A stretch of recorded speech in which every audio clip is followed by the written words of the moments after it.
Musician, songwriter, producer. Senegalese-American artist Akon has sold over 35 million records worldwide.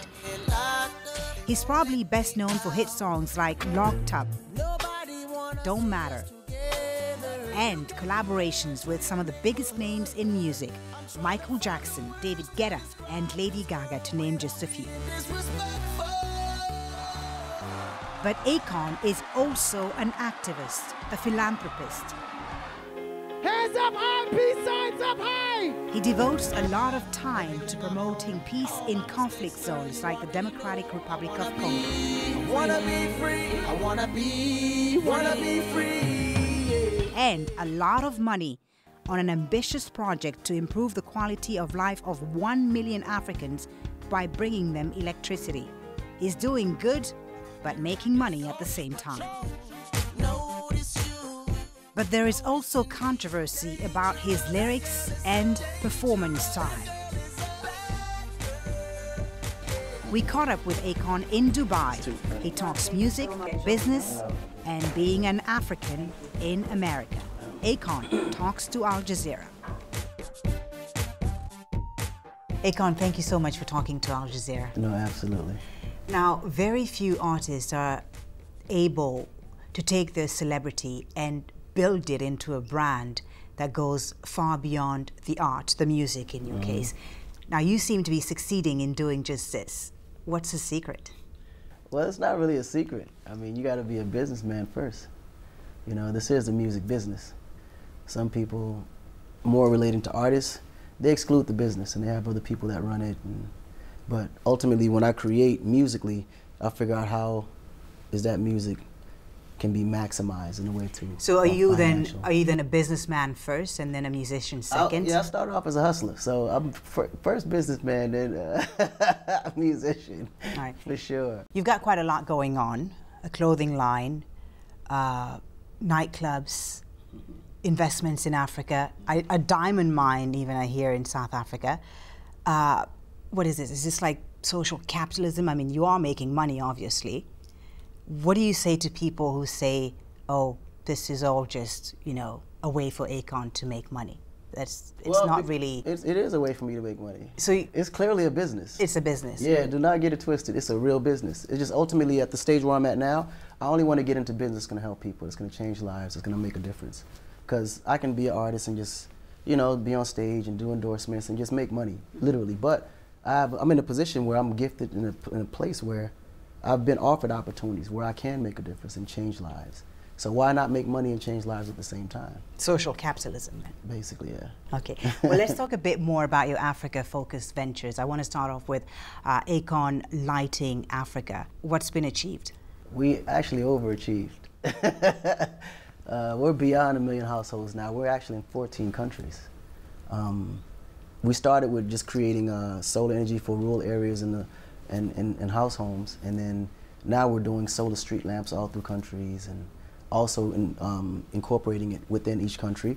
We're putting solar in all the villages, and we're also creating a system to where we're actually employing all the locals to be able to maintain it and also, you know, keep everything pretty much in order. But I mean, you have to acknowledge that it's a huge challenge to bring electricity to Africa. I mean, 5 million people don't have power, and only 1% of private sector investments actually go to Africa. And you know, I wonder, when you say you're in 14 countries, how many people have you actually reached? Like, for instance, Guinea-Conakry, for instance, right? We're in Guinea-Conakry. We have 30,000 street lamps there, and it's all solar. These are areas where you couldn't even drive or even walk out at night. So you wouldn't even have a clue where you're going. So all those areas and people in that path, it's actually affecting. And then we also have over 100,000 home systems in selected villages in those areas, and we're still expanding in those areas, and that's just one country. And I wonder, how was the initiative received by the different African governments in Guinea, Senegal? I mean, because these are governments that are often criticized for not doing enough. You know, when it comes to electricity, I mean, President Macky Sall in Senegal was heavily criticized when he started. Did they welcome your initiative? I think every single country was a little specifically suspicious. because they was like, okay, he's a music guy. What is he doing in energy? You know, so it was always that. But we came fully prepared for all, you know, answers to every question. And we also came prepared to execute. So we didn't come into these countries with an idea. We already put together full team, full infrastructure. So from the moment we came in creating pilots. We didn't even ask the country for any money. We put up our own money in the beginning and allowed the presidents to choose. How much money are we talking? Well, it depends on the pilot, you know, but we allowed them to choose the village that they would want electrified first, just to give them a scope of work, how we work, and so on and so forth. And ultimately, after that, they were all in full belief, and then we continued and did the whole country afterwards. Yeah. But how much money, again, did you invest in this particular project? Collectively, I don't have all the accounting, but per village, it could range from 100,000 to 250,000 just for a pilot. There's Akon Lighting Africa. You've also joined the non-profit organization Peace One Day with a huge concert in Goma in the east of the DRC earlier this year. Tell us about that experience. What's the objective? Well, with Peace One Day, it's really a huge event that just promotes peace. It's that one day in the year where you just ask yourself, who do I want to make peace with? You know, we oftentimes are conflicted and no one's communicating. Like, you could be mad at me for a whole year and a half and we haven't even spoke. And sometimes, a lot of times, it's just all miscommunication. So Peace One Day is that moment that we try to create annually that can create that moment for people to communicate. What was it like to perform at the airport in Goma? No, listen, just putting that concert together, I mean, it was a whole year of preparation. And we couldn't find a venue big enough to do it. And we ultimately, you know, reached out to the government and see if we can take the airport, the runway at the airport, because that was the only place where we can create a concert that would allow so many people there. And it was just an experience. I mean, it was amazing. Very, very well. But you know, Akon, once the concert is over, these people in Goma go back to their daily lives of hardship, of war, because that's the reality for them. Well, war, that's what they've known. known. War is a choice. War is a choice. See, the thing is this, right? Everyone has to go back to their daily lives, but they won't go back to their daily lives with the same mind state they walked into it with. But I mean, who's going to war? I mean, it's not the people who came to see your concert. They're the victims. So who should your message really be addressed to? The thing is this. A war can only happen if it's supported by the people. I mean, it's simple. It's people that carry guns and shoot. You're a person. Like, these are people that do it. So they have to be the one to make that difference and that change. And they have to say, you know what, I'm not doing this. What difference do you think it's made for the people of Goma? I mean, if I could save one life in a year that was meant to not be here, I think it's a difference made. So when you take a whole day of no guns, no firepower, no bombs, no nothing, it's just straight peace. You know how many lives were saved that day? It was a lot. It may not be, you know, to people's standards as a difference made, but to me, one life, you know, gone is a difference made. It's been a very busy year for you. In addition to Peace One Day, there's also the silent campaign for Ebola, which was launched by the One campaign, right? I mean, we saw several artists, Bono, Pew, Angelique Kidjo, Femi Kuti, just to name a few African artists, take part in this silent campaign that's urging basically governments to do more in the fight against Ebola. I'm almost tempted to say, you know, this is a cynical voice in me, there you go again, you know, Africa needing help from foreigners. Absolutely. I think it's a issue that Africa has to face as well too, and I think we play a huge role. We just have to rebrand our continent, because when you look at, prime example, just the Ebola crisis in general, you know, a lot of it stemmed in certain parts of Africa, you know, and yes, it has to be contained in so many ways, but in a lot of ways, I think it's been overly exaggerated so much to where it's going to really affect Africa's economy in the future. What has been over-exaggerated? The Ebola crisis. I mean, think about it. Malaria has killed more people than Ebola. Really, you know, but the way the media has portrayed this thing, and when you look at it, it's a billion and change of people in Africa. It's a couple of thousand people that's been affected, which is less than 0.1% of anyone getting touched or affected, but the fear of it is so strong that people wouldn't even want to travel to Africa because of that.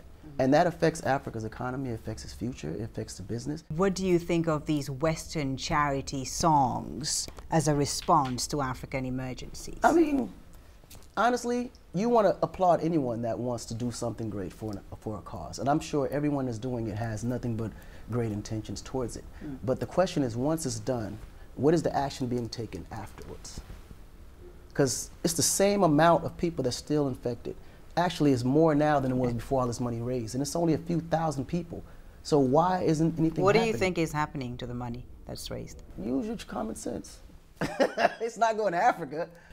Where is it going? Honestly, if I knew that question, I would definitely expose it, but I don't. I don't know where it's going.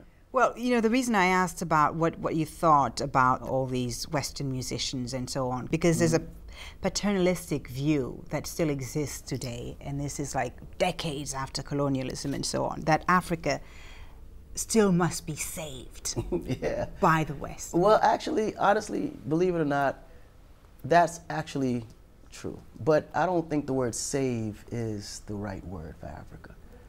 Because Africa, to an extent, has been the anchor to the rest of the world. Every natural resource that's keeping every country in the world operating is resources that's been pulled from Africa. Everyone benefits but Africa.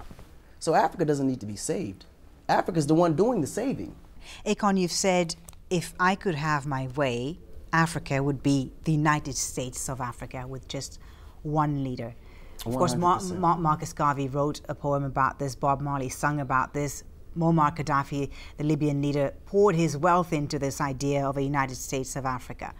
But really, is it, when you look at Africa today, a continent of over 1 billion people, over 2,000 different languages, is it realistic? Well, first of all, I think it has to be our generation and the generation that come after us to achieve it. I don't think this generation would ever be able to achieve it because there's too much history and it's too much built up into where it started today. It has to be set from a generation that's clear from the history, clear from conflict, and see the world in the way that we see it. The only way Africa can evolve in that way is that we have to be united. There has to be a united Africa. It has to be one Africa. It can't be so many countries with so many leaders, so many opinions. You know, all those countries, I think, should be broken down into basically states. And there should be one president, and he or she should be democratically elected by all Africans to do what's best for Africa. But I mean, in just one country already, it's so difficult to have a democratic election. How do you have a democratic election in a so-called United States of Africa? How do you do that? It's not hard. I mean, listen, if China can do it, and they don't even have a democratic election. So maybe what? So you know what I mean? Maybe what democracy is something that Africa doesn't need. Africa, maybe there it has to be elections. another form of rule. There has to be elections. If you want to keep Africa stable, there has to be elections. All we need is Africans to be able to govern themselves. What's stopping Africa from governing themselves now and creating that one Africa is that there's still foreigners in certain areas that still control Africa. You know, prime example, the former colonial powers. Francophone countries. If the French just get out the way, we can really be okay. But a lot of the wars is set up from influences. Are you interested in getting into politics one day? Absolutely not. Hell no. Why is that? I mean, you have all these great ideas, but Listen, not interested. I would prefer to be the guy standing next to the president. I would never want to be a president. Akon, you're considered a first-generation American. Your parents are African. You were born in the United States, but spent your early childhood in Senegal and then moved back to the United States. What do you consider yourself today? Are you American? Are you African? Are you African American? What are you? I'm an African raised in America. You know, clearly. So you're not American? I wish I was, but my mind is not African. I mean American. It's clearly African. But you have the accent. You have, I went to school in America. All my whole earlier childhood, I was raised in Africa. Then I came to America. Every summer, we would go back to Africa for a vacation. And then when I graduated high school, it was a choice whether we wanted to go to Africa or stay in the U.S. And just the opportunities in the U.S. were so much greater than Africa. Well, you're certainly the perfect example of the American dream coming true. You know, thank you. Millions of Africans who make it to the States and who don't, you know, have the same success and the same luck as you have. And what would be your advice to a young African who's immigrating to the United States today? Well, I think this advice will go to any person migrating into the States. Ultimately, you can't change who you are. And I think the biggest obstacle is that when people come to the U.S., they kind of alienate their original personalities, way of lives, and they conform to what's there. And when you do that, first of all, you will never get accepted. But isn't that the best way to integrate? Absolutely not, because first of all, you can't, it's no way you can move forward and you're not you. Like, one thing I do notice about America is that they respect other cultures. They actually admire other cultures very much. So when they can see the difference in who you are, their attitude towards you is completely different as well too. But if you're walking into me and I know you're a foreigner, but you're acting like an American, you just seem fake. It's not genuine. So the respect level is completely different. But if I walk up to you as an American and you're clearly an African or Asian, that makes me more curious about who you are. I ask more questions. I'm now more, I'm more intuitive about what this is. I get more motivated to want to learn more about it. And then the respect level is different because now you're teaching me something.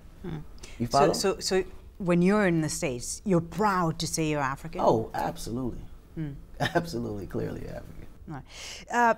You once told the Source magazine, and I want to quote this, "Black people in the U.S. can nag all they want how the system is against black people, but if they saw how other people lived in Africa, they would see how blessed they really are." Do you still believe this today when you see unarmed black teenagers being killed by the police, when you see protests in St. Louis, in Missouri, where you lived for a long time, when you see people taking to the streets in Atlanta and New York to denounce police brutality against young African American men? Do you think the system really is for these people? Well, the system was never for them. So what made you say this to Because when I said that, I was talking about the environment and where they live and the rights that they actually have and the blessing that they do, have actual access to. In Africa, the way I grew up, let's just pick a project in New York, for instance. That's a 5-star hotel compared to the environment I came up in. Like, if they see how they live, they actually get money from the government. They actually are programs that helps the impoverished and the poor, and you get food stamps, and I mean, like, they have it good compared to Africa. You follow? There's a huge difference in how the government allocate funds towards poor and how the government allocates funds towards poor in Africa. The environments are not even left and right. If these guys were able to be taken from where the environment they're in now to the same equal environment in Africa, they would be crying to come back home to America. But you say now that the system is against them. When you talk about now let's get to the system. Yes, through the system. I was system. talking about way of life. Right. Now, as far as the system in America was never built for black people. And this is my personal opinion. I'm speaking for myself. I don't believe it was never built for black people because that system has never been changed. Those documents has never been altered. These things were made back in the 1800s, and these are the same exact literature that's down today. So mind you, at the time it was made, black people was never in a position where they were, looked at as equal. So if it's the same documents that they're applying today in 2014, it wasn't meant for them. What was it like growing up as a black man in America? Well, in America it was a little different because I was a foreigner. I was African and I was very dark skinned. And at the time, dark skin wasn't really in style, so I was always getting picked on in school. So But you were in trouble a lot. That's what got me in trouble. It was frustration. What got you in trouble? Just, the way I felt, I felt I was being mistreated and unfairly judged because I was African. So I was always in fights. And you spent time in jail? I spent some time in jail. Collectively about 3 years, but my longest bid was about 6 months. What for? Stealing cars and hustling. Yeah. So again, what was it like then? I mean, when you see, Ferguson, Missouri today, and you hear of Michael Brown and Eric Garner and so on. Do you sympathize? Do you understand that experience that these people are denouncing today? I clearly understand the frustration. What I don't understand is that how, like, if I'm in a position of where they are, and I don't want to speak too much from them because I think I may have some knowledge that they may not quite have, right? Because I've been in a position where I've experienced Africa and I've experienced the United States. I always felt like Africa was for Africans. So when I see African Americans in America dealing with all these issues, my first question is, why don't they just go back home? Where? Back to Africa. Will they be treated fair? Will they actually be praised for who they are because of the fact that they're American?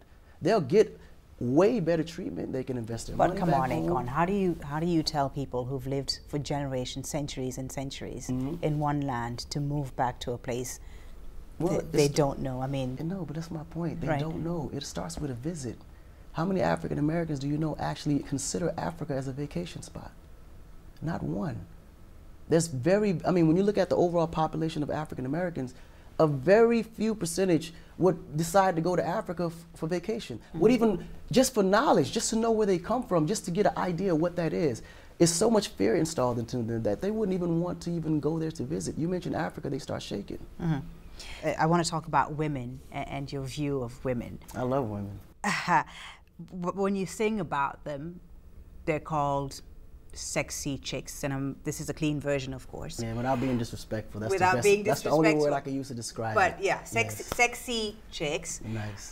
There's the infamous incident, of course, in Trinidad in 2007, where you were dancing very suggestively, to say the least, with a teenage girl. Whining.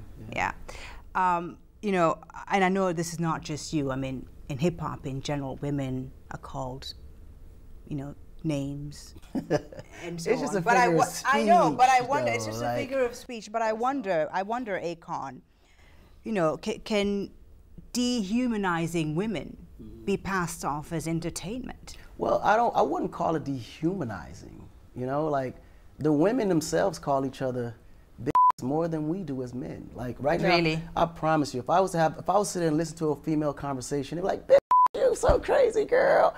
But it's just a figure of speech. I just think some people are just so uptight that they don't just embrace personality. Like, this is just loosen up. So what do you respond to people who say that you don't respect women? Nah, honestly, they clearly don't know me. There's not a woman in my life that will sit here and tell you that I don't respect women. But you've urged women also to consider polygamy. You think a man should have several women in his life? That depends on the culture you follow. I came from a different environment where you can marry more than one wife, Let's talk about music, because your fans won't forgive me if we don't talk about Akon and the music and, the next album. It's been 6 years, Akon. What's happening? Are you too busy building other people's careers to make your own music now? Well, I built my career off building other people's careers. I always loved the art of collaboration because I felt like with collaboration, you can always, expand the art. They teach me something, I learn something. I teach them something, they learn something. And then not only that, but you create a synergy of music that people haven't heard or a combination that people don't expect.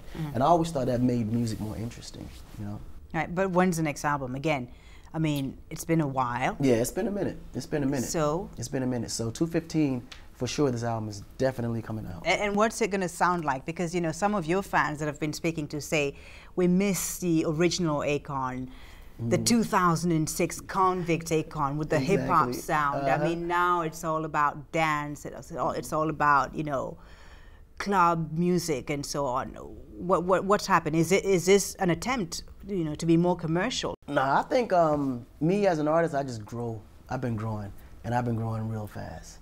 And now that I've been traveling, I've been growing even more. But one thing I did learn is exactly what you said. There's a lot of fans that's all have their own favorite part of Akon's growth. So this new album is set up to where you give each audience their own focus point. So that's why the album is broken up into 4 parts. It's called Stadium, and then you have the Urban Stadium, which will give you all the street records that you loved from me in the earlier part. And then you have the Afro Stadium, which is all the African type music that my audience in the States probably haven't even heard. Then I have the International Stadium, which gives you more of the international, global, world music sound. And then I have the Euro Stadium, which is all the dance type of music and records. So they're broken up into 4 parts. There's going to be 6 songs and a 7 bonus track on each one of them. And then you can purchase it all together as a package, or you can pick just the genre that you desire when it comes to Akon. Well, I can't wait to hear it. Thank you so very much for speaking to us, Akon. Thank you. You got it.